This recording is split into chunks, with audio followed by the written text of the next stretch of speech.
kaingia 2020 21. Kwa hiyo sio yeye alofanya nini? Aliosimamisha. Lakini ameshapigania. Umeelewa bwana, ile swala tayari kuna makampuni yashawekwa na zishafunguliwa. Sawa?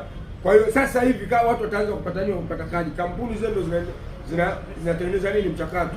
Kwa amesimamia vitu vingi mpaka katiba mpya. Viongozi wengi wa Simba wamepita wameshindwa kutengeneza katiba mpya, lakini Mangungu amefanikiwa.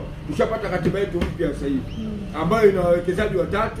Mwenyekiti wa bodi anatoka upande wetu, inasubiriwa ligi ishe, utekelezaji wa katiba mpya uje. Kwa hiyo Mangungu ni profesa, Mangungu ni shujaa wa mapambano ya Simba. Hii Simba imeimprove kwa aina gani Jibisti Nande kuanzia dirisha dogo la usajili?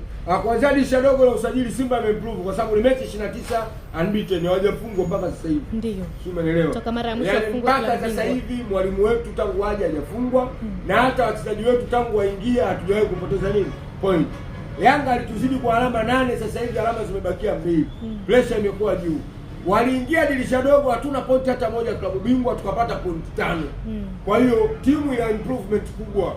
Mwenelewa ina improvement kubwa. Mpanzu yule na sio Mpanzu yule sasa hivi kwa sababu Mpanzu ameongezewa watu, kazi imekuwa nini, imekuwa kubwa. Kwa hiyo tangu tufanye maboresho Simba improvement yake imekuwa ya hali ya juu. Simba linapokuja swala la biashara ni kama huwa hawasiti kufanya hivyo. Tumeona wamefanya kwa wachezaji muhimu ambao walikuwa wakiwategemea hasa kwenye mashindano ya klabu bingwa barani Afrika. Hivi sasa wamepata usajili bora imara, na pengine natamani kuona wasiwaache wachezaji ambao wamewasajili na wasifanye biashara ili kuweza kuisaidia Simba kufanya vizuri kimataifa. Ile ilikuwa Simba nyingine, hii Simba nyingine. Simba ile ilikuwa uza tununue, yaani huwezi kufanya usajili bila kuuza.